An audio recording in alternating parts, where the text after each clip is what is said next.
Pace Ebene, saudara dan saudari yang terkasih, hari ini kita merayakan Hari Raya Kristus Raja Semesta Alam.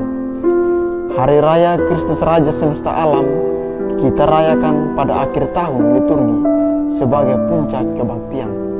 Dalam bacaan pertama, kitab Daniel menggambarkan Allah sebagai Raja kekal yang Maha Kuasa dengan anak manusia yang akan memerintah di akhir zaman, menggantikan kuasa manusia dengan kerajaan yang tidak berkesudahan.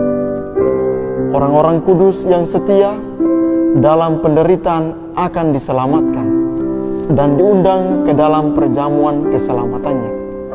Kemudian dalam bacaan kedua, kitab Wahyu menegaskan bahwa Yesus Kristus adalah Raja segala raja yang membebaskan umatnya dari dosa melalui darahnya dan mendirikan kerajaan kasih-Nya yang akan mencapai kepenuhan pada hari terakhir.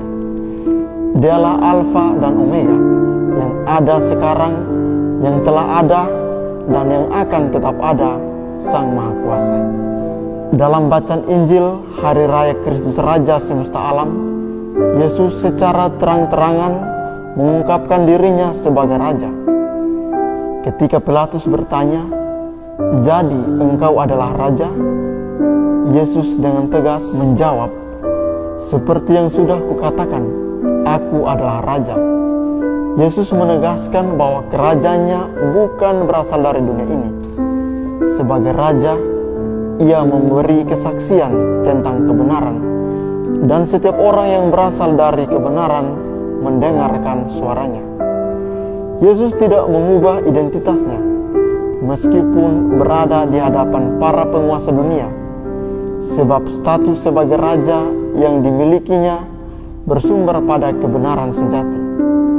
Dalam kerajaan Kristus, yang diutamakan bukanlah kekuasaan atau keistimewaan, melainkan pelayanan yang penuh damai dan sukacita.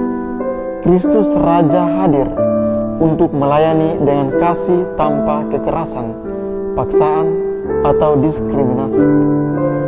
Ia datang untuk mempersatukan umat manusia, melampaui batas, suku, ras, atau budaya.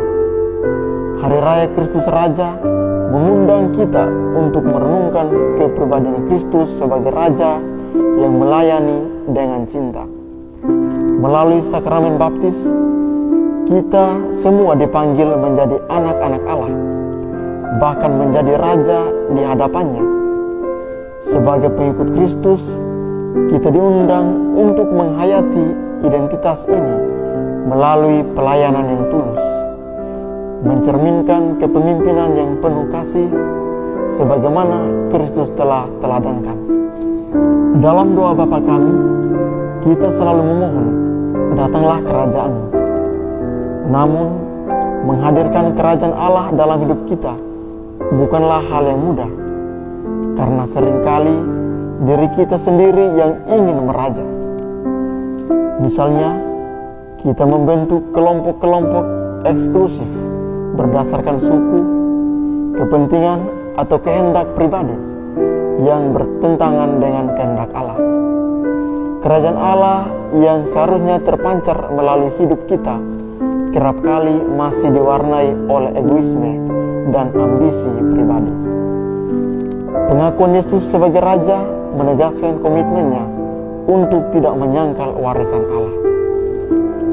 Maka, kita sebagai anak-anak Allah harus dengan berani dan jujur mengakui iman kita sebagai anggota kerajaannya. Pengakuan ini harus diwujudkan melalui tindakan nyata, dengan hidup sesuai dengan kehendak Allah, dan memberikan teladan sebagai orang Katolik yang setia kepada Kristus Raja. Semoga kerajaan Allah semakin nyata dalam hidup kita, dan Allah sungguh meraja di hati serta tindakan kita.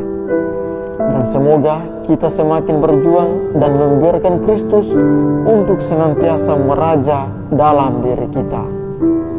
Amin.